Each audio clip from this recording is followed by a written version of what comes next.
Hello class 10th students, हम लोग आज चैप्टर 11 इलेक्ट्रिसिटी पढ़ने जा रहे हैं। तो इलेक्ट्रिसिटी के बारे में वैसे तो काफ़ी कुछ पता है, पर ये कैसे फ्लो होता है, कैसे कनेक्शन होता है और कैसे हमारी मीटर में रीडिंग आती है, ये सारी बातें हम लोग समझने की कोशिश करते हैं। तो इलेक्ट्रिसिटी समझने से पहले सबसे पहले हम लोग वायर का स्ट्रक्चर देखते हैं कि कैसे वायर में इलेक्ट्रॉन्स कहाँ होते हैं, क्योंकि इलेक्ट्रॉन का फ्लो होना ही करंट बनाता है। वैसे आगे हम लोग देखेंगे, लेकिन सबसे पहले हम लोग वायर को देखते हैं। तो ये अगर कोई वायर है और इसमें क्या है, मेटल के वायर में जो आउटर मोस्ट इलेक्ट्रॉन होते हैं वो लूजली हेल्ड होते हैं। जैसा कि आपको पता है, सेंटर में एटम के पॉजिटिव चार्ज होता है और इलेक्ट्रॉन डिफरेंट ऑर्बिट्स में मूव करते राउंड सर्कुलर पाथ में मूव करते रहते हैं। तो ये इलेक्ट्रॉन मेटल में लूजली हेल्ड होते हैं, या तो 1 इलेक्ट्रॉन, 2 इलेक्ट्रॉन या फिर 3 इलेक्ट्रॉन। और ये लूजली हेल्ड होने की वजह से आसानी से निकल आते हैं, पर बहुत दूर नहीं जा पाते मेटल से। तो इस तरह से इलेक्ट्रॉन निकल जाने की वजह से ये पॉजिटिव चार्ज आयन बन जाता है और इलेक्ट्रॉन यहीं कहीं आसपास होता है। तो पूरे मेटल में आयन और इलेक्ट्रॉन, पर ये अट्रैक्टेड भी हैं एक दूसरे से, इसलिए बहुत दूर नहीं जाएंगे। तो ये मेटल के अंदर इधर उधर मूव करते रहते हैं थोड़े बहुत टेम्परेचर की वजह से। और जैसे हम इनको कनेक्ट करते हैं सेल से या बैटरी से, तो ये एक डायरेक्शन में मूव करने लगते हैं। तो जैसे कि अगर हमारा प्लस चार्ज है, उधर की ओर इलेक्ट्रॉन मूव करने लगेगा और यहाँ से फिर निकलकर फिर से वायर में जाएगा। तो यही जो मूविंग इलेक्ट्रॉन्स हैं, ये मेटालिक वायर में करंट कंस्टिट्यूट करते हैं। तो अब हम लोग इलेक्ट्रिसिटी को समझने की कोशिश करेंगे। इतना आपके दिमाग में पहले होना चाहिए कि क्या है, मेटल के अंदर होता क्या है। तो नेक्स्ट हम लोग इलेक्ट्रिक करंट पे आते हैं। तो ये जो इलेक्ट्रॉन है उसमें चार्जेज हैं और यही चार्जेज मूव करते हैं सर्किट में, और इसी को हम करंट। तो इस तरह से जो चार्जेज हैं वो वायर के थ्रू और सेल और उसमें बल्ब वगैरह जो भी जोड़ते हैं, उससे ये इलेक्ट्रॉन्स फ्लो होते रहते हैं और हम कहते हैं कि करंट आ रहा है। तो हम लोग डिफाइन कैसे करेंगे? सबसे पहले हम लोग समझते हैं सर्किट क्या है। तो वो क्लोज पाथ जिससे होकर ये चार्जेस फ्लो होते हैं उसको हम सर्किट कहेंगे। जैसे कि यहाँ पे बल्ब हमने जोड़ा और सेल जोड़ दिया और की वगैरह एमीटर वगैरह लगा दिए, तो ये एक क्लोज पाथ बना और इस क्लोज पाथ को हम इलेक्ट्रिक सर्किट कहेंगे। अगर सर्किट कहीं से टूट गया, कहीं से भी कट हो गया, ये हो गया, तो करंट फिर नहीं फ्लो होगा। तो ये क्लोज पाथ होना ज़रूरी है। स्विच ऑफ कर देते हैं तो ये कट हो जाता है, इसलिए करंट नहीं फ्लो होता। जब हम स्विच ऑन करते हैं तो ये करंट फिर से फ्लो होने लगता है। तो ये हमारा इलेक्ट्रिक सर्किट हुआ। अब हम लोग आते हैं करंट पे। करंट क्या है? तो rate of flow of charge through a given area is called current. यानी electric current flow of positive charge हम मानते हैं। वैसे जो फ्लो ऑफ पॉजिटिव चार्ज क्यों मानते हैं, ये भी हम आपको आगे बताते हैं कि फ्लो ऑफ पॉजिटिव चार्ज क्यों लेंगे। क्योंकि ये इलेक्ट्रॉन जो है, जैसा कि आपने देखा, मेटल में नेगेटिव चार्ज इलेक्ट्रॉन्स हैं और ये फ्लो होगा पॉजिटिव की ओर। बैटरी के प्लस को हम थोड़ा लॉन्ग लाइन से शो करते हैं और नेगेटिव को हम स्मॉल लाइन से शो करते हैं।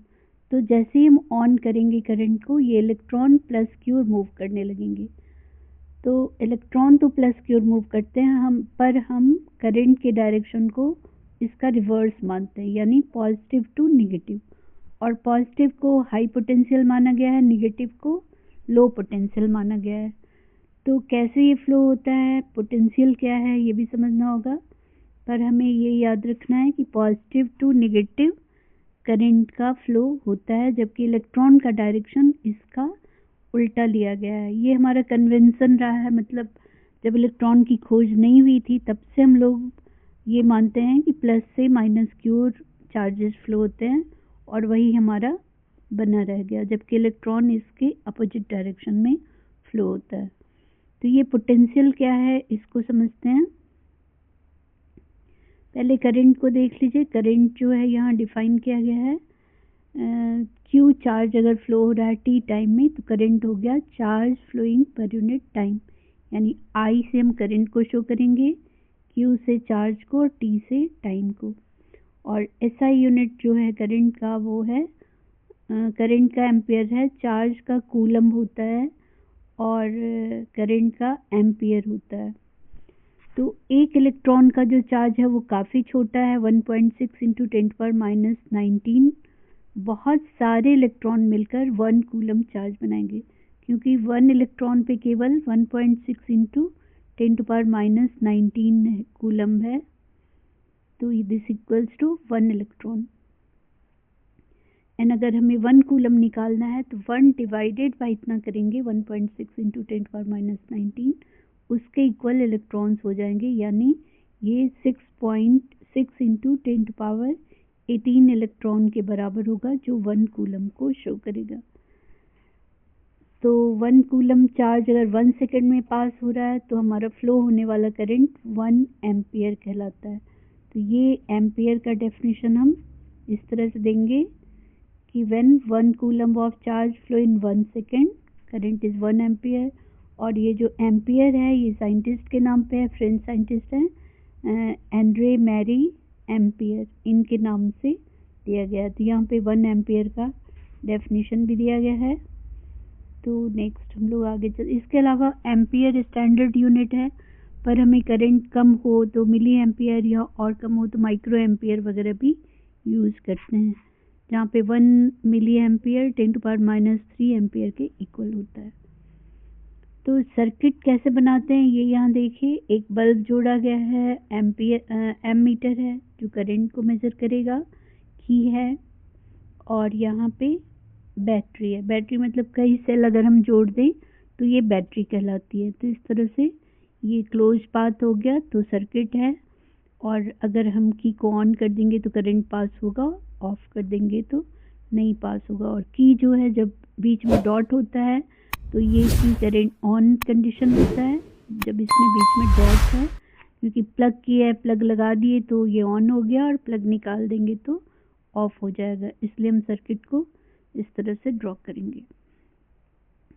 अब जैसे यहाँ पे क्वेश्चन दिया गया है कि 0.5 एम्पियर का करंट पास हो रहा है 10 मिनट के लिए, हमें चार्ज निकालना है, तो हम I = Q/T का फॉर्मूला लगाएंगे, और हमें I पता है, Q नहीं पता है, और टाइम पता है, पर टाइम को हम मिनट से सेकंड में चेंज करेंगे, क्योंकि टाइम का SI यूनिट सेकंड होता है। तो यूनिट वगैरह पे ध्यान देकर और फिर सब हमें सॉल्व करना है। तो ये आ रहा है जैसा कि 300 कूलम। नेक्स्ट हम लोग चलें, तो यहाँ पे पूछा इलेक्ट्रिक सर्किट क्या है। तो आपको पता है कि क्लोज पाथ जिससे का करंट पास हो उसको हम इलेक्ट्रिक सर्किट कहते हैं, और करंट का यूनिट एम्पियर, जैसा कि देखा कि when 1 coulomb of charge flow in a circuit in 1 second the current is 1 ampere, और करंट का यूनिट एम्पियर है। Calculate the number of electron, तो नंबर ऑफ इलेक्ट्रॉन भी देखा कि 1 कूलम में 6 इंटू 10⁻18 इलेक्ट्रॉन्स होते हैं। तो नेक्स्ट हम लोग आते हैं पोटेंशियल क्या होता है और पोटेंशियल डिफरेंस क्या होता है। तो ये जो पोटेंशियल है, जैसे कि हम पानी देखते हैं, किसी चीज़ में पानी अगर रखा है तो अगर वो हाई लेवल पे है तो वो लो लेवल की ओर फ्लो होगा, लेकिन अगर 2 बर्तन में हम पानी रखें और दोनों सेम लेवल पे हैं और इनको कनेक्ट करें तो इसमें पानी का फ्लो नहीं होगा, क्योंकि दोनों में लेवल इक्वल है। तो ये जो हाई लेवल पे, इसको हम कहेंगे ग्रेविटी के अकॉर्डिंग वो हाई पोटेंशियल पे है, और जो नीचे है वो लो पोटेंशियल पे है। तो जब इनमें पोटेंशियल डिफरेंस है ग्रेविटी के अकॉर्डिंग, तभी पानी फ्लो हो रहा है। इसी तरह से करंट में भी माना गया है कि हाई पोटेंशियल से लो पोटेंशियल की ओर करंट का फ्लो होता है। तो पोटेंशियल डिफरेंस मेंटेन कैसे करें, कहाँ से पोटेंशियल डिफरेंस क्रिएट होता है।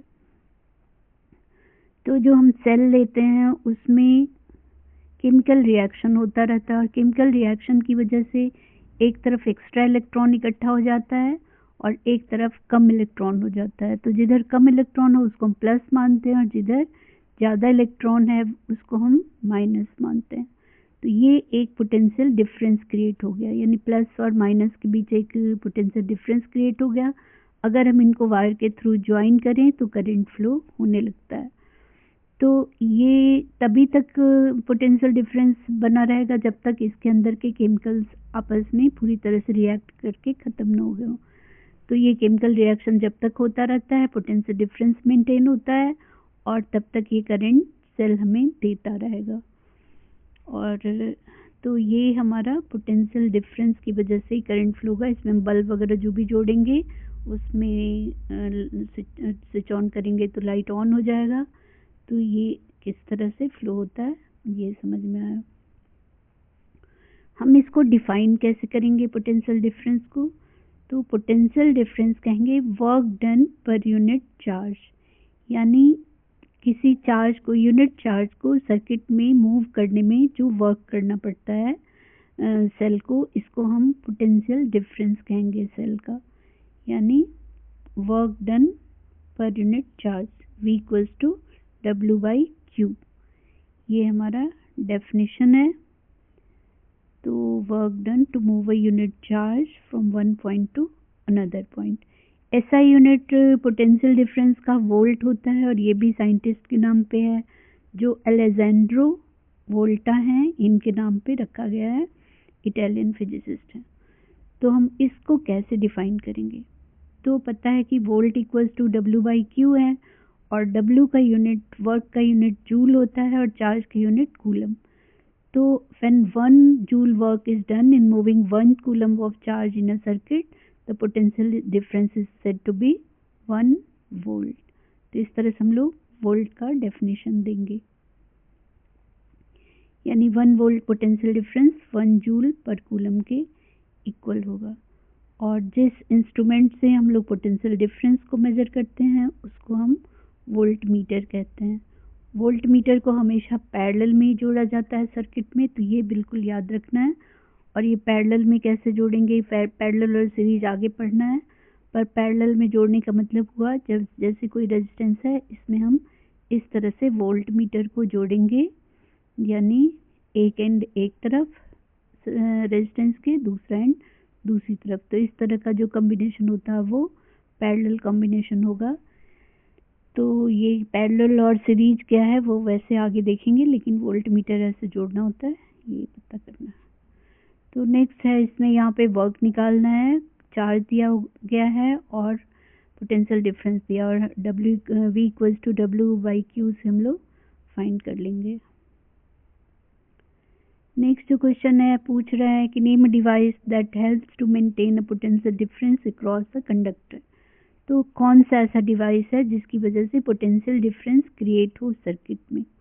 तो जैसा कि हमने बताया कि जब सेल रहेगा उसके अंदर रिएक्शन होंगे, तभी एक तरफ ज़्यादा इलेक्ट्रॉन और एक तरफ कम इलेक्ट्रॉन क्रिएट हो रहा है और पोटेंशियल डिफरेंस क्रिएट हो रहा है। यानी सेल या बैटरी ही ऐसा डिवाइस है जो इस तरह से पोटेंशियल डिफरेंस क्रिएट कर सकता है।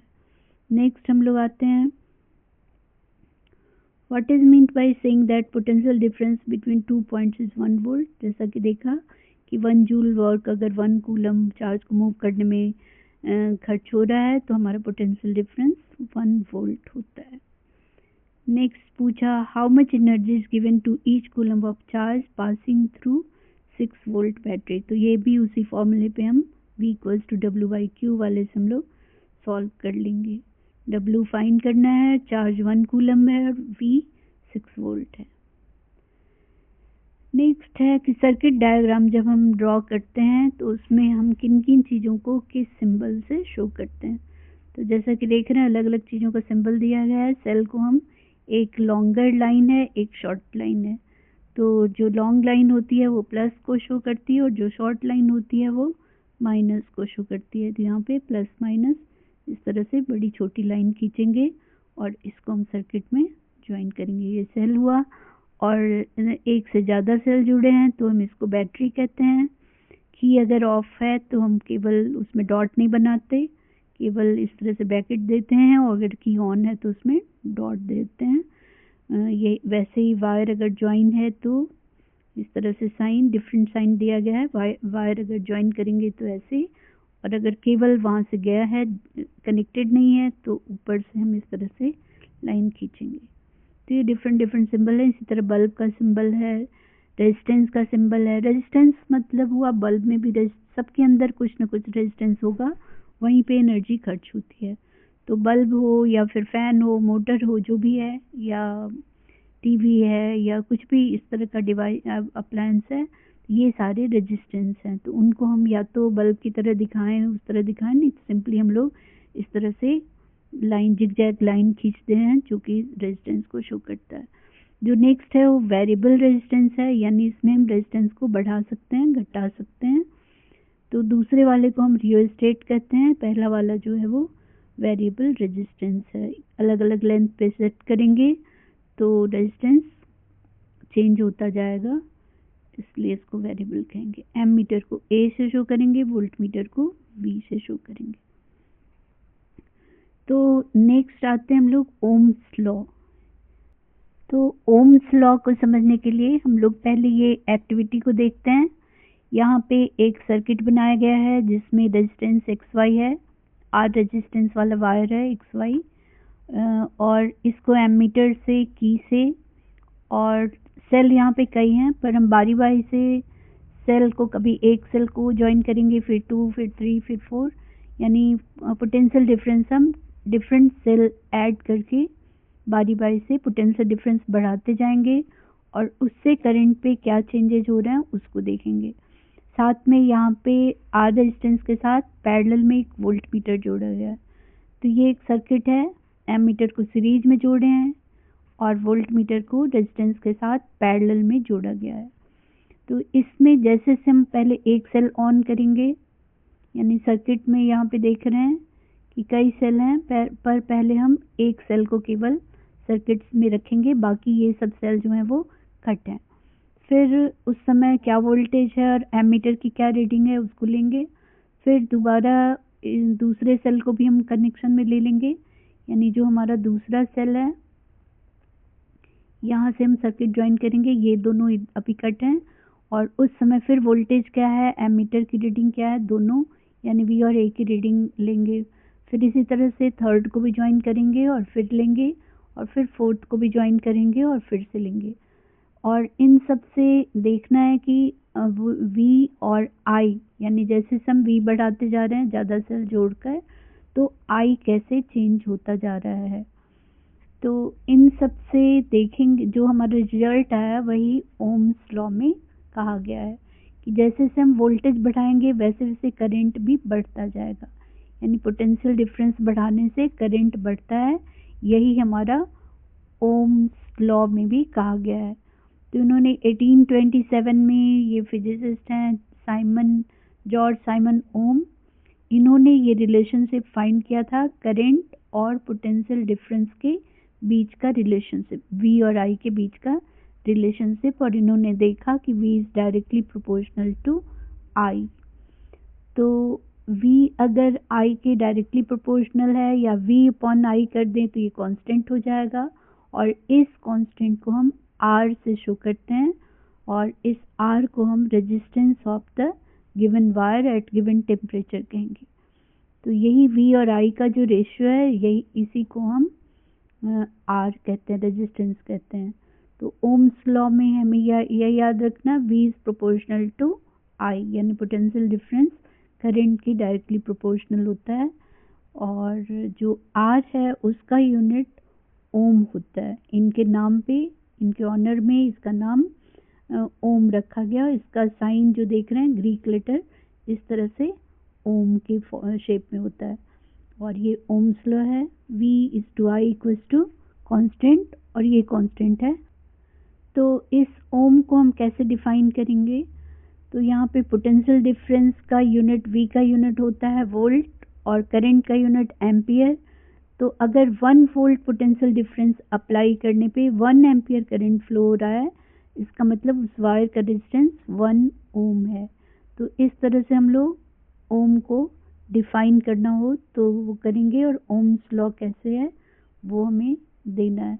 और इसका प्रूफ के लिए हम ऊपर वाली जो एक्टिविटी थी इस एक्टिविटी को देंगे कि कैसे V बढ़ाते गए और I चेंज होता गया, और जब V और I का रेशियो हमेशा कांस्टेंट रहेगा।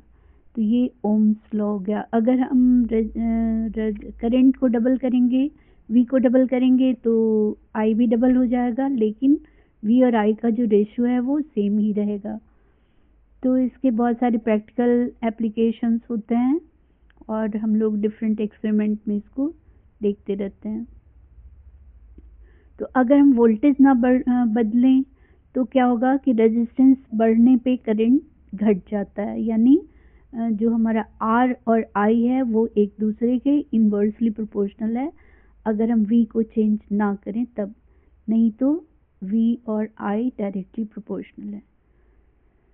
तो यहाँ पे एक्टिविटी में नाइक्रोम वायर लिया है, टॉर्च बल्ब लिया है, 10 वाट का बल्ब है, एमीटर है 0 to 5 एम्पियर रेंज का, प्लग की वगैरह। और इस एक्सपेरिमेंट में हम लोग इस तरह से सेटअप करेंगे, ये नाइक्रोम वायर है और 10 वाट के बल्ब हैं। तो यहाँ पर ये एक्स वाई जो पोजीशन है, सर्किट इस तरह से कंप्लीट करेंगे। पहले एक्स वाई में पहले हम नाइक्रोम वायर लगा कर देखेंगे रीडिंग एमीटर की, और फिर बल्ब को लगाकर देखेंगे एमीटर की रीडिंग। तो पहले इन्होंने लगाया X Y, replace nichrome wire with torch bulb. पहले नाइक्रोम वायर को लगाया और रीडिंग नोट करेंगे एमीटर की, फिर बल्ब को लगाकर फिर से रीडिंग नोट करेंगे। तो नाइक्रोम वायर का रेजिस्टेंस ज़्यादा है तो करंट कम लेगा, और बल्ब का रेजिस्टेंस कम है तो वो करंट ज़्यादा लेगा। तो इस तरह से सेम वोल्टेज से हमने जोड़ा है, यानी बैटरी हमारे सेम है, तो सेम वोल्टेज में I और R एक दूसरे के इन्वर्सली प्रोपोर्शनल होता है। ये हमें इस एक्सपेरिमेंट से पता चल रहा है।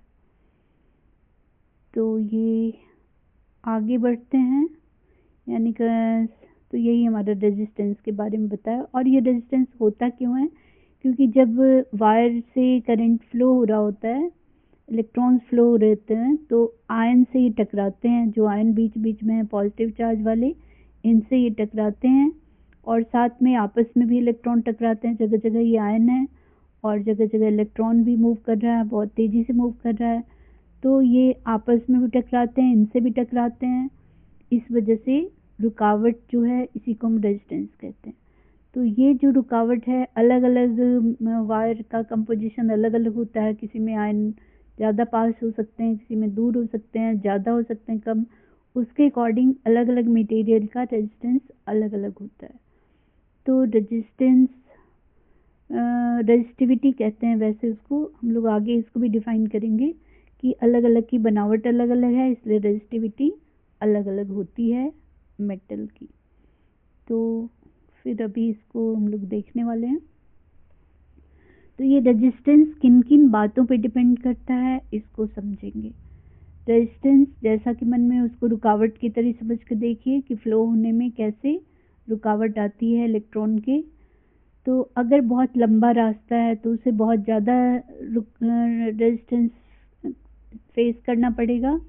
जैसे कि आप भीड़ में चलते हैं और बहुत लंबा रास्ता है तो हमें ज़्यादा रेजिस्टेंस झेलना पड़ेगा। तो वैसे यहाँ पे लेंथ के डायरेक्टली प्रोपोर्शनल होगा रेजिस्टेंस। तो इसको देखने के लिए ये एक्टिविटी में अलग अलग लेंथ की वायर ली गई है। तो पहले में सेम थिकनेस वाली जो नंबर 1 है वहाँ पे एक वायर को जो ज्वाइन किया गया है, और तब हम करंट को मेजर कर रहे हैं। फिर उसका ट्वाइस लेंथ का जो सेकंड है उसमें हम ट्वाइस लेंथ का वायर लिए हैं, सेकंड वाले में उसी के ट्वाइस लेंथ का वायर लिए हैं। फिर हम करंट को मेजर करेंगे, और तो इससे हमें पता चलेगा कि जो ज़्यादा लंबा है उसमें ज़्यादा रेजिस्टेंस आया, इसलिए करंट कम होगा, और जो कम लंबा है उसमें कम रुकावट आई, यानी कम रेजिस्टेंस आया, तो उसका करंट ज़्यादा आएगा। और इसी तरह से अगर हम ज़्यादा थिक वायर ले रहे हैं, पहले फोर्थ वाला वायर थिन है और थर्ड वाला वायर थिक है, तो थिक वायर में ज़्यादा आसानी से करंट फ्लो होगा, यानी उसमें रेजिस्टेंस कम होगा, और थिन वायर में रेजिस्टेंस ज़्यादा होगा। तो ओवरऑल इन सब से हमें समझ में आएगा कि जो रेजिस्टेंस है वो डायरेक्टली प्रोपोर्शनल होता है लेंथ के, और इन्वर्सली प्रोपोर्शनल होता है एरिया ऑफ क्रॉस सेक्शन के, यानी थिकनेस का मतलब हुआ कितना मोटा है उसके अकॉर्डिंग। तो ज़्यादा मोटा है तो रेजिस्टेंस कम फील करेगा और कम मोटा है तो रेजिस्टेंस ज़्यादा फील करेगा। जैसे आप भीड़ में चलें और ज़्यादा चौड़ा रास्ता है तो कम रुकावट फील होगी और पतला रास्ता है तो ज़्यादा मुश्किल होती है। तो वैसे ही रेजिस्टेंस के लिए ये लिया गया है। इसके अलावा, इन दोनों के अलावा हर मेटल की अपनी अंदर की बनावट होती है तो उस पर भी डिपेंड करता है। तो इस तरह से हमारा फॉर्मूला हो जाता है R equals to rho into L upon A. यहाँ पे रो जो है रेजिस्टिविटी कहते हैं और ये नेचर ऑफ मटेरियल पे बनता है कि उसके अंदर का कंपोजिशन, आयन का, इलेक्ट्रॉन वगैरह का कैसे है, उसके अकॉर्डिंग रेजिस्टिविटी अलग अलग मेटल की अलग अलग आती है। अगर हम दो मेटल लें सेम थिकनेस की, सेम लेंथ की, तो भी उनकी रेजिस्टिविटी अलग अलग आएगी क्योंकि अंदर का बनावट उनका डिफरेंट है। तो इस एक्सपेरिमेंट में हम लोग यही देख रहे हैं। एंड सेम मटेरियल का लें और सेम लेंथ लें तो तब भी सबका रेजिस्टेंस अलग अलग आएगा और वो उनके नेचर पे, उनके अंदर का जो कंपोजिशन है उस पर डिपेंड करता है। तो इस तरह से ओवरऑल फॉर्मूला आया R equals to rho into L upon A. तो ये फॉर्मूला हमें बिल्कुल याद रखना है क्योंकि इसी पे सारे रेजिस्टेंस के न्यूमेरिकल्स होते हैं, बहुत सारे। SI यूनिट रेजिस्टिविटी का, तो रेजिस्टिविटी को हम का यूनिट रो होता है और ये रो हम कैसे डिफाइन करेंगे कि अगर 1 मीटर लेंथ का R इक्वल्स टू, जैसे कि रो इंटू L अपॉन ए है, तो अगर हम रो को रहने दें, लेंथ 1 मीटर ले लें और एरिया ऑफ क्रॉस सेक्शन भी 1 मीटर स्क्वायर ही हो, यानी यूनिट लेंथ और यूनिट एरिया वाला वायर हो, उस समय जो रेजिस्टेंस होगा वही उसकी रेजिस्टिविटी कहलाएगी। यानी उस समय का रेजिस्टेंस ही रेजिस्टिविटी होगी क्योंकि हमारा लेंथ भी 1 मीटर हो गया, एरिया भी 1 मीटर स्क्वायर हो गया।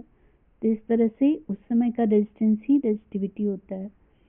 तो ये रेजिस्टिविटी को हम इस तरह से डिफाइन करेंगे और इसका यूनिट ओम मीटर होता है। रेजिस्टिविटी का यूनिट ओम मीटर होगा। तो ये समझ में आ गया होगा आपके। तो कुछ जो मटेरियल होते हैं, जो कंडक्टिंग वायर चूज किया जाता है, उसकी रेजिस्टिविटी हम कम लेते हैं ताकि वो कम रुकावट डाले और आसानी से करंट फ्लो हो पाए। तो जितने भी गुड कंडक्टर होंगे उनकी रेजिस्टिविटी काफ़ी कम होगी, यानी 10⁻⁻6 से लेकर 10⁻⁻8 से लेकर 10⁻⁻6 के रेंज की गुड कंडक्टर की रेजिस्टिविटी होगी। और जो पुअर कंडक्टर हैं उनकी रेजिस्टिविटी बहुत हाई है ताकि उससे करंट नहीं फ्लो हो पाए। और जो एलॉयज हैं इनका बीच का होता है जनरली हायर देन, जिस मेटल से बने होते हैं उनसे इनकी रेजिस्टिविटी ज़्यादा होती है। और इसके अलावा एलॉय जो हैं जल्दी ऑक्सीडाइज नहीं होते हैं, यानी आसानी से बर्न नहीं होते हैं हाई टेम्परेचर पे, इसीलिए इनको हीटिंग डिवाइसेस में यूज किया जाता है। जैसे आयरन है, गीजर है, टोस्टर है, इस सब में यूज किया जाता है। और बल्ब में टंगस्टन वायर यूज किया जाता है, वो इसलिए कि उसका फिलामेंट जो है फिलामेंट के लिए बेटर है। इसमें कॉपर, जो टंगस्टन जो है वो हाई टेम्परेचर पे भी जल्दी मेल्ट नहीं करता, मेल्टिंग पॉइंट बहुत हाई है। इसके अलावा उसको ऑक्सीडाइज होने से बचाने के लिए बल्ब के अंदर इनर्ट गैस भरा जाता है ताकि उसको ऑक्सीजन ना मिले। तो टंगस्टन हम उसमें यूज करते हैं और बहुत ज़्यादा मेलेबल डक्टाइल भी है, तो बहुत पतला उसका वायर बनाया जाता है और जल्दी वो मेल्ट भी नहीं होता है, इसलिए हम लोग टंगस्टन को यूज करते हैं। कॉपर, एल्युमिनियम वगैरह इलेक्ट्रिकल ट्रांसमिशन लाइन में यूज करते हैं क्योंकि उनकी रेजिस्टिविटी काफ़ी लो है और वो गुड कंडक्टर ऑफ इलेक्ट्रिसिटी का काम। तो यहाँ पे देख रहे हैं डिफरेंट मेटल की रेजिस्टिविटी दी गई है और जो कंडक्टर्स हैं उनका जनरली 10⁻⁻6 से लेकर 10⁻⁻8 रेंज का है और एलॉयज का 10⁻⁻6 रेंज है, पर नंबर्स बड़े हैं 49, 44, 100 वगैरह। और इसमें कॉन्स्टेंटन है, मैग्नीन, नाइक्रोम वगैरह है। तो ये सब एलॉयज हैं। इंसुलेटर की रेजिस्टिविटी वेरी हाई है, यानी इनका 10 का पावर प्लस में चल रहा है, 10 टू पावर 14 एंड 12, तो ये सब हाई रेजिस्टिविटी वाले हैं, यानी ये करंट को फ्लो ही नहीं होने देंगे, जैसा कि ग्लास, रबड़ वगैरह है, तो डायमंड वगैरह सारे हैं, तो इसकी वजह से इनको हम टच करें तो हमारे में करंट नहीं आएगा। तो इसी पे बेस्ड न्यूमेरिकल्स हैं रेजिस्टेंस वाले कि V इक्वल टू IR के फॉर्मूले में पुट करके हम कोई भी इस तरह का फॉर्मूला, कोई भी क्वेश्चन सॉल्व करेंगे। नेक्स्ट हम लोग आते हैं, तो यहाँ पे क्वेश्चंस हैं कि on what factors the resistance of conductor depend. तो ये लेंथ पे डिपेंड कर रहा था, लेंथ के डायरेक्टली यही R equal to rho into L upon A वाला जो फॉर्मूला है उससे हम लोग सारा कुछ एक्सप्लेन कर लेंगे कि लेंथ के डायरेक्टली प्रोपोर्शनल है एरिया ऑफ क्रॉस सेक्शन के इन्वर्सली और रेजिस्टिविटी के प्रोपोर्शनल, मतलब ये resistivity R equal to rho into L upon A करेंगे तो ये हमारा रेजिस्टेंस के लिए हो जाएगा। नेक्स्ट पूछा will current flow more easily through a thick wire और अ थिन वायर। तो एरिया के इन्वर्सली प्रोपोर्शनल है, इसका मतलब एरिया ज़्यादा होगा तो करंट आसानी से फ्लो होगा, तो थिक वायर से ज़्यादा करंट अच्छा पास होगा। तो ये इसी फॉर्मूले को डालकर हम इसको एक्सप्लेन करेंगे। बाकी क्वेश्चंस भी इसी से हैं रिलेटेड। तो हम लोग अब आगे आते हैं कि रेजिस्टेंसेस को हम सिस्टम में कैसे ज्वाइन करते हैं। तो ये जो रेजिस्टेंस हैं दो तरह से या आगे मिक्स टाइप भी होता है, पर हमें मेन दो टाइप को समझना है कि कैसे जोड़ते हैं। तो अगर हम एंड टू एंड रखें, जैसे कि यहाँ एक रेजिस्टेंस है और इसके बगल में दूसरे रेजिस्टेंस को जोड़ दिए, फिर तीसरे को जोड़ दिए, तो इस तरह का जो कॉम्बिनेशन होता है जैसे यहाँ पे दिखाया गया है, तो first resistance, second resistance, third resistance, इनको एंड टू एंड जोड़ा गया है, तो इस तरह का कॉम्बिनेशन सीरीज कॉम्बिनेशन कहलाता है। और इसमें ये सर्किट में बैटरी है, की है, एमीटर है और वोल्ट मीटर को इन तीनों के साथ इकट्ठा जोड़ा गया है, यानी तीनों का कंबाइंड वोल्टेज ये बताएगा। तो ये सीरीज क्या हुआ ये समझ में आया। अब इसका फॉर्मूला क्या होता है ये भी देखेंगे आगे, पर उससे पहले हम लोग पैरेलल में कैसे जोड़ते हैं वो भी देख लेते हैं। तो ये पैरेलल में जोड़ने के लिए सारे रेजिस्टेंसेस का एक एंड आपस में एक साथ और दूसरा एंड आपस में एक साथ, जैसे कि यहाँ पे देख रहे हैं इसका एंड, इस वाले का एंड और इस वाले का एंड, तीनों का एंड एक तरफ है एक साथ, एक तरफ का एंड और दूसरी तरफ का एंड एक साथ है। तो इस तरह से जो कॉम्बिनेशन है कि तीनों रेजिस्टेंस का एंड आपस में ज्वाइन किया हुआ है और इन तीनों का आपस में ज्वाइन किया हुआ है, ये कॉम्बिनेशन पैरेलल कॉम्बिनेशन कहलाता है। तो कैसे पैरेलल में जोड़ते हैं उससे क्या होता है और सीरीज में ज्वाइन करते हैं तो क्या होता है और कैसे करंट ये सप्लाई करता है, इसको अब देखते हैं। तो सबसे पहले सीरीज में अगर हम जोड़ते हैं तो क्या होता है कि सेम करंट जो एक में जाएगा वही करंट पूरे में जाएगा। जैसे सीरीज में है यहाँ एक वायर दूसरा वायर, तो और हम यहाँ सेल से जोड़ रहे हैं, तो जो करंट इधर से इंटर करेगा वही करंट इसमें भी जाएगा, वही करंट इसमें भी जाएगा, यानी सेम करंट पूरे सर्किट में फ्लो होता है सीरीज वाले में। तो इस वजह से इसका फॉर्मूला कुछ और आता है। तो हम लोग देखते हैं कैसे इसका फॉर्मूला हम लोग डिराइव करेंगे। तो यहाँ पे सीरीज में वायर को जोड़ा गया है, 3 वायर हैं, एक यहाँ है, एक यहाँ है और एक यहाँ है, और तीनों में हम अलग अलग वोल्ट मीटर जोड़ कर देखते हैं कि तीनों का वोल्टेज सेम आ रहा है या नहीं आ रहा है। तो यहाँ बैटरी से जोड़ा गया, करंट पास, जो करंट इंटर किया यहाँ पे वही करंट इसमें से होकर भी जाएगा, वही करंट इससे भी होकर जाएगा और वही करंट इससे भी होकर जाएगा और लाइन में फिर वही करंट वापस आएगा। तो इसमें करंट सेम रहता है, ये आपको समझ के चलना है कि सीरीज कॉम्बिनेशन में करंट सब में सेम ही जाता है, पर सबका R अलग अलग है। तो हमें पता है कि I equals to V upon R होता है, और जब R अलग रहेगा तो V भी अलग आएगा, क्योंकि I तो सेम है पर R अलग है तो V भी हमारा डिफरेंट हो जाएगा, इसलिए V1 कुछ और आएगा, V2 कुछ और आएगा और V3 कुछ और आएगा। तो इस तरह से इसमें वोल्टेज डिफरेंट होता है हर वायर का, पर करंट सब में सेम होता है। और अगर हम टोटल वोल्टेज देखें तो इन तीनों V के पोटेंशियल डिफरेंस के सम के इक्वल टोटल पोटेंशियल डिफरेंस आएगा। तो हमें इसमें यही लेकर चलना है कि V equals to V1 plus V2 plus V3। तो ये याद अगर रहेगा कि हमें इसमें वोल्टेज अलग अलग लेना है और करंट सेम लेना है तो हमें याद रखने में दिक्कत नहीं आएगी। तो अगर हम इसको लेकर चलते हैं तो V को हम V को हम क्या लिखेंगे, R लिखते हैं। तो I सेम है, R1 अलग होगा। इसी तरह से V2 को हम I सेम है, R2 अलग होगा और V3 को हम R3 लिखेंगे।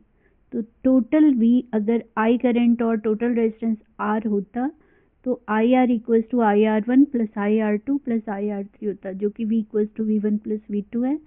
तो V इक्वल्स टू V1 को हम IR1 लिखे, V2 को हम IR2 लिखे और V3 को IR3 लिखे।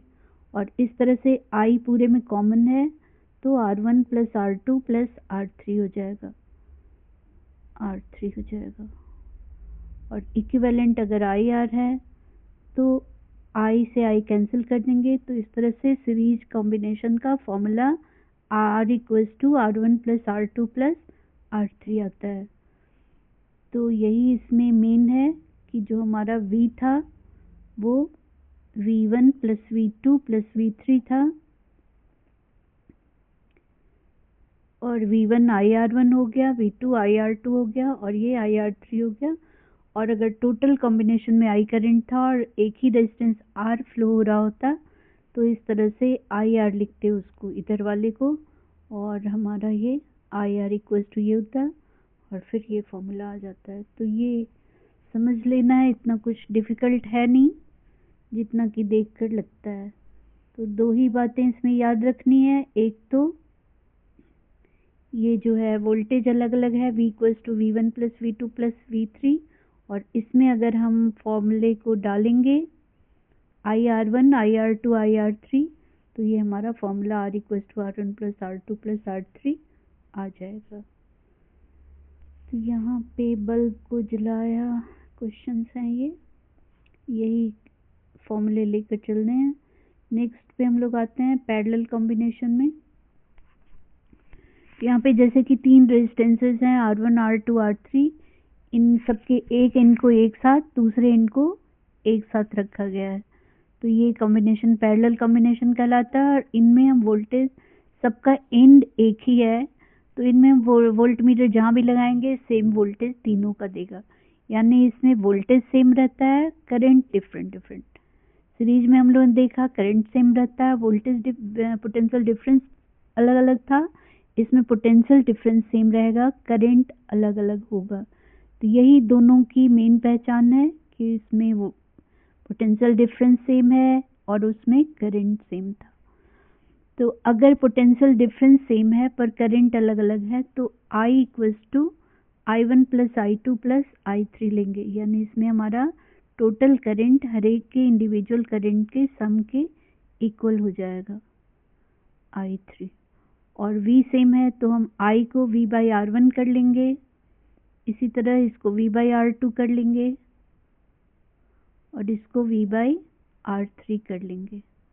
और अगर सर्किट का पोटेंशियल डिफरेंस V है और तीनों वायर की जगह एक ही वायर होता जिसका रेजिस्टेंस R होता तो हम इधर V को कॉमन ले लें तो 1 by R1 1 by R2 1 by R3 आ जाएगा, 1 बाई R3 आ जाएगा। और इधर भी V बाई R है तो V से V को कैंसिल करेंगे तो इस तरह से 1 by R equals to 1 by R1 plus 1 by R2 plus 1 by R3 का फॉर्मूला आ जाएगा। तो जैसे यहाँ पे देख रहे हैं तो हमें यही याद रखना है कि इसमें I equals to I1 plus I2 plus I3 लेना है और I को V बाई R के फॉर्मूले में पुट करेंगे और इस तरह से ये 1 by R1 1 by R2 1 by R3। तो ये दोनों का डेरिवेशन इस तरह से करना होता है। तो ये Ohm's law series and parallel combination कैसे होता है ये समझ में आ गया होगा। तो जो घरों में सप्लाई होती है वो पैरेलल में होती है, जबकि फेरी लाइट्स कहते हैं जो दिवाली वगैरह पे हम लोग डेकोरेट करने के लिए लगाते हैं शादियों में और उस समय, तो वो जो बहुत सारी लाइट कंटिन्यू लगी होती है वो सीरीज में जुड़ी होती है। तो सीरीज में जुड़ी होती है और उसमें बहुत सारे प्रॉब्लम भी हैं सीरीज में जोड़ने पे, कि अगर कोई एक बल्ब खराब हो गया तो पूरी लाइट ऑफ हो जाएगी। तो हम घरों में इसको नहीं यूज़ कर सकते कि एक बंद हो जाए तो सब बंद हो जाए। इसके अलावा अगर हम घरों में सीरीज में जोड़ें तो कहीं पे कोई ज़्यादा तेज चलेगा, कोई कम चलेगा, मतलब सबको प्रॉपर वोल्टेज नहीं मिल पाएगा। तो इसलिए हम लोग सीरीज में नहीं ज्वाइन करते हैं, पैरेलल में ज्वाइन करते हैं कि हर एक को हम अलग अलग स्विच से ऑपरेट कर सकते हैं और कोई एक लाइट हो तो पूरे घर की लाइट बंद ना होने। तो ये क्वेश्चन अक्सर होता है कि सीरीज में जोड़ने के क्या फ़ायदे हैं या नुकसान है और पैरेलल में जोड़ने के क्या फ़ायदे हैं या नुकसान है। तो एक तो आपने देखा सीरीज में जोड़ेंगे, एक कहीं कट हो गया, एक ख़राब हो गया तो सारा ही बंद हो जाएगा। दूसरा ये कि अगर हम सीरीज में जोड़ते हैं, जैसे हम हीटर और बल्ब को एक ही लाइन में जोड़ दिए, तो किसी का रेजिस्टेंस ज़्यादा है वो कम करंट लेगा और किसी का कम रेजिस्टेंस है वो ज़्यादा लेगा, तो इस तरह से प्रॉपरली सब जल नहीं पाएंगे। तो ये जोड़ना सही नहीं रहेगा। और ये तो है ही कि कहीं भी बुझ गया तो फिर हमें प्रॉब्लम होगी, जब तक ठीक ना करो तब तक बाकी नहीं काम करेंगे। पर पैरेलल में ऐसा नहीं है, पैरेलल में जोड़ने से टोटल रेजिस्टेंस कम हो जाता है, इसकी वजह से सब प्रॉपर वे में काम कर पाते हैं। जिसको जितना वोल्टेज चाहिए, जो जिस वोल्टेज तो सब 220 वोल्ट ही होता है, लेकिन जिसको जितना करंट चाहिए उसके अकॉर्डिंग वो काम कर पाते हैं। तो इसलिए घरों की सप्लाई पैरेलल में ली जाती है। तो इसी पे बेस्ड ये क्वेश्चंस हैं कि रेजिस्टेंस अगर हम सीरीज में जोड़ेंगे तो कैसे क्या होगा इक्विवेलेंट, और पैरेलल में ज्वाइन करेंगे तो क्या। तो हम लोग अब हीटिंग इफेक्ट ऑफ करंट को देखते हैं।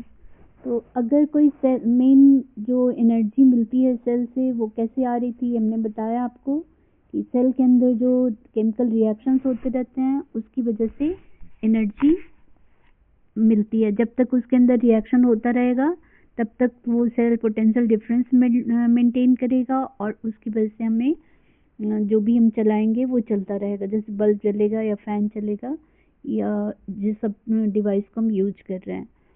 तो ये जो एनर्जी है पूरी की पूरी हमें वर्क में बदलती हुई नहीं मिलती है, क्योंकि कुछ न कुछ हीटअप मतलब हीट में बदल जाती है। ये नेचर का नियम है कि टोटल जो 100% एफिशिएंसी हम नहीं गेट कर सकते वर्क के फॉर्म में, कुछ न कुछ हीट में बदलना ही है। तो ये जो हीटिंग होता है कुछ चीज़ों में तो हमारे लिए यूज़फुल है, कुछ चीज़ों में वो वेस्ट ही होता है। जैसे कि फ़ैन चल रहा है और बहुत देर तक चल रहा है तो वो हीटअप हो जाता है, तो ये हीट के फॉर्म में एनर्जी का वेस्टेज है। लेकिन अगर हम ओवन टोस्टर वगैरह यूज़ कर रहे हैं तो उसमें हीट हमें चाहिए, तो वो हमारे लिए यूज़फुल है। पर जो भी हीट एनर्जी सप्लाई करता है सेल या जो हमारा पावर सप्लाई आ रहा है उसमें कुछ न कुछ हीट का बदलना ही है, और इसको हम heating effect of electric current कहते हैं। तो अगर आई करंट फ्लो हो रहा है किसी रेजिस्टेंस में, रेजिस्टेंस आर है और वी पोटेंशियल डिफरेंस है, तो जो पावर है वो पावर हम work done per unit time कहते हैं। और जैसा कि पोटेंशियल डिफरेंस के डेफिनेशन से देखा, V equals to W by Q होता है, V equals to W by Q. तो W को हम लोग V इंटू क्यू करेंगे, W equals to V into Q. And जो वर्क अपॉन टाइम को हम पावर कहेंगे, तो इसको अगर हम टाइम से डिवाइड कर दें तो ये पावर का formula V into Q upon T होगा। इसमें हम Q अपॉन टी को I कह सकते हैं क्योंकि charge flowing per unit time हमारा करंट था, तो इस तरह से पावर का फॉर्मूला V इंटू आई भी हो जाता है। तो पावर जो हमें मिल रहा है सिस्टम में वो V इंटू आई भी हम यूज़ करेंगे, और इसी फॉर्मूले को हम डिफरेंट फॉर्म में चेंज कर सकते हैं। जैसे पावर हमारा V इंटू आई है और हमें अगर हीट प्रोड्यूस के लिए लें तो पावर इंटू टाइम एनर्जी होता है। तो इस तरह से जो पावर को हम टाइम से मल्टीप्लाई कर दें तो ये हीट प्रोड्यूस बताएगा, कितना पावर आ रहा है और कितने टाइम तक। तो पावर V इंटू आई था, इसी को हम T से और मल्टीप्लाई कर दें तो इस तरह से हीट प्रोड्यूस का ये भी फॉर्मूला होगा। इसी फॉर्मूले को हम और भी ज़्यादा चेंज कर सकते हैं, क्योंकि V जो हमारा हीट प्रोड्यूस है H equals to V into I into T, और V equals to I R भी होता है, तो आई आर इंटू एक और आई है, इसलिए आई स्क्वायर आर टी भी हो जाएगा। तो हीट प्रोड्यूस का जो नेक्स्ट फॉर्मूला है हमारा वो आई स्क्वायर आर टी है, और जूल्स लॉ में यही कहा गया है कि हीट प्रोड्यूस जो है वो डायरेक्टली प्रोपोर्शनल होता है आई के स्क्वायर के और रेजिस्टेंस के और टाइम के। तो जूल्स लॉ अक्सर पूछता है, तो इसको देखेंगे कि जूल्स लॉ ऑफ हीटिंग जो है वो डायरेक्टली प्रोपोर्शनल है आई के स्क्वायर के, रेजिस्टेंस के और टाइम के। यानी अगर हमारा ज़्यादा करंट लेने वाला है कोई अप्लायंस, उसमें ज़्यादा हीट लेगा, वो हीट प्रोड्यूस करेगा, और या फिर रेजिस्टेंस ज़्यादा है तो भी ज़्यादा हीट प्रोड्यूस करेगा, और ज़्यादा टाइम तक हम उसको यूज करेंगे तो भी ज़्यादा हीट प्रोड्यूस करेगा।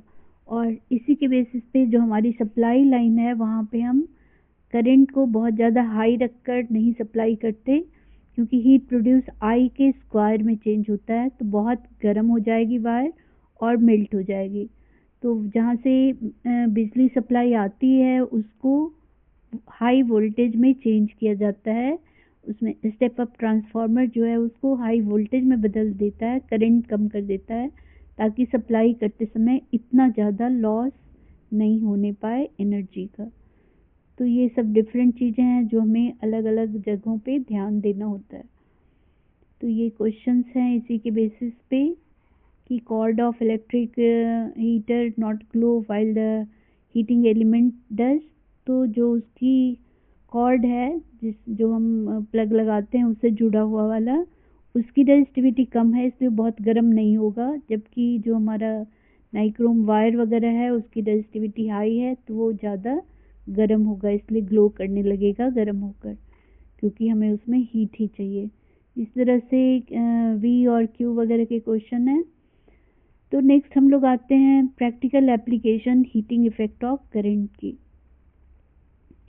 तो ये जो हीट प्रोड्यूस होता है इसके क्या फ़ायदे हैं। बहुत सारी जगहों में ये अनडिज़ायरेबल है, क्योंकि हमारी बहुत सारी जो पावर सप्लाई है वो वेस्ट हो जाती है हीट के फॉर्म में बदल के। इसके अलावा जो अप्लायंसेज हैं वो भी ख़राब हो जाते हैं, क्योंकि उनकी प्रॉपर्टी बदल जाती है, हाई टेम्परेचर पे गर्म होके कुछ चीज़ें मेल्ट हो सकती हैं, वायर वगैरह शॉर्ट सर्किट वगैरह हो सकता है। तो इस तरह से बहुत में वेस्टेज है, पर इसको हम लोग यूज करते हैं इलेक्ट्रिक टोस्टर में, आयरन में, ओवन में और केटल वगैरह में, हीटर में, गीज़र वगैरह में, क्योंकि उसमें हमें हीट ही चाहिए होता है और वो जूल्स लॉ ऑफ हीटिंग पे काम करता है।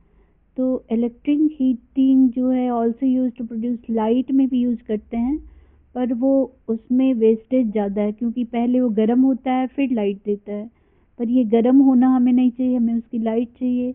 तो इस तरह से काफ़ी हीट उसमें भी बर्बाद होती है। और टंगस्टन इसलिए यूज करते हैं कि उसका मेल्टिंग पॉइंट काफ़ी हाई है, जैसा कि यहाँ पे दिखा रहा है कि 3380 है। तो ये बल्ब इतने टेम्परेचर पे भी ये मेल्ट नहीं करता है, इसलिए हम लोग बल्ब के लिए यूज करते हैं। और ऑक्सीजन सप्लाई को कट करने के लिए उसमें नाइट्रोजन या फिर आर्गन वगैरह भर दिया जाता है, क्योंकि वो ऑक्सीजन को कट करके रखता है। तो दूसरा कॉमन एप्लीकेशन जो जूल्स लॉ ऑफ हीटिंग का है वो फ्यूज वायर में। फ्यूज वायर बना होता है लो मेल्टिंग पॉइंट वाले मटेरियल का, कि जैसे ही एक्स्ट्रा करंट आएगा वो पिघल जाएगा और लाइन कट हो जाएगी, जिससे हमारा जो बाकी घर के हैं डिवाइसेस वो सब बचे रहेंगे, या जितने भी अप्लायंसेज हैं वो प्रोटेक्टेड रहेंगे। तो फ्यूज वायर अलग अलग रेटिंग का होता है, और ये कॉपर, आयरन, लेड वगैरह का बना होता है। तो मेल्टिंग पॉइंट जैसा भी हमें चाहिए उसके अकॉर्डिंग अलग अलग मटेरियल का बना होता है, और अलग अलग रेटिंग का भी होता है। कहीं पे 1 एम्पियर, 2 एम्पियर, 3 एम्पियर, 5, 10 वगैरह जैसा भी ज़रूरत है उसके अकॉर्डिंग अलग अलग रेटिंग का होता है। और ये पोर्सलिन या सिमिलर मेटल वगैरह के मटेरियल में बंद होता है या फिर खुला भी। आजकल तो वैसे भी इस तरह के फ्यूज वायर की जगह एमसीबी वगैरह यूज होते हैं। तो फिर भी आपको जानना है कि ये हीटिंग इफेक्ट पे काम करता है, अलग अलग रेटिंग का होता है, और लेड और टिन वगैरह जैसे मेटल कॉपर के साथ यूज किया जाता है जो जल्दी मेल्ट हो जाए। तो जैसे यहाँ दिया है इलेक्ट्रिक आयरन जो 1 किलोवाट इलेक्ट्रिक पावर कंज्यूम करता है 220 वोल्ट पे ऑपरेट करेगा, तो इसको 5.54 एम्पियर करंट फ्लो होगा। तो हमें इससे थोड़ा सा ज़्यादा ही हमें फ्यूज की रेटिंग वाला फ्यूज वायर लगाना पड़ेगा ताकि वो पहले ही मेल्ट हो जाए। तो इस तरह से 5 एम्पियर का हम लोग लगा के रखेंगे। तो ये प्रोटेक्ट इतने मतलब इसको 5 के आसपास चाहिए, तो हम ज़्यादा रेटिंग का रखेंगे तब वो काम करेगा, नहीं तो पहले पिघल जाएगा तो लाइन हमारी पहले कट हो जाएगी। तो इसे बचाने के लिए मतलब हमें इससे थोड़ा जितना हमें करंट वहाँ पास हो रहा है उससे थोड़ा ज़्यादा रेटिंग का फ्यूज वायर लगाते हैं। तो आते हैं फिर इलेक्ट्रिक पावर पे। जैसा पहले भी देखे कि पावर का फॉर्मूला V/I होता है और इसको हम डिफरेंट फॉर्म में बदल लेंगे। V को IR कर लें तो यही फॉर्मूला I² R हो जाएगा, या फिर इसी फॉर्मूले को हम V²/R। तो ये तीनों ही पावर के फॉर्मूले हैं, तीनों में से जो भी गिवन चीज़ें हों उसके अकॉर्डिंग हम इसको चेंज करके न्यूमेरिकल्स में यूज करते हैं। और पावर का जो यूनिट है वो वाट होता है, V का यूनिट वोल्ट होता है और करंट का एम्पियर, इसलिए 1 वोल्ट एम्पियर को हम 1 वाट पावर कहेंगे। तो वाट स्मॉल यूनिट है इसलिए हम बड़े यूनिट यूज करते हैं, यानी किलोवाट में यूज करेंगे तो 1000 वाट का 1 किलोवाट होता है। तो एनर्जी जो हमारे मीटर में आता है वो 1 यूनिट 1 किलोवाट आवर के इक्वल होता है, यानी 1 kilowatt hour is called 1 unit. तो ये 1 किलोवाट आवर को अगर हम जूल में बदलना चाहें तो 1 किलोवाट आवर है, 1 किलोवाट का मतलब 1000 वाट हो गया, और इसमें 1 आवर को हम सेकंड में बदलेंगे, 60 मिनट करेंगे और इंटू 60, और तो ये सेकंड में बदलेगा। तो इस तरह से ये 3.6 इंटू 10⁻6 जूल 10⁻6 जूल के इक्वल होगा 1 किलोवाट आवर, यानी 1 यूनिट जो है वो इतना के इक्वल होगा 1 यूनिट। और यही हमारे मीटर में जो रीडिंग दिखाता है डिफरेंट यूनिट, वो 1 यूनिट इतने के इक्वल होता है।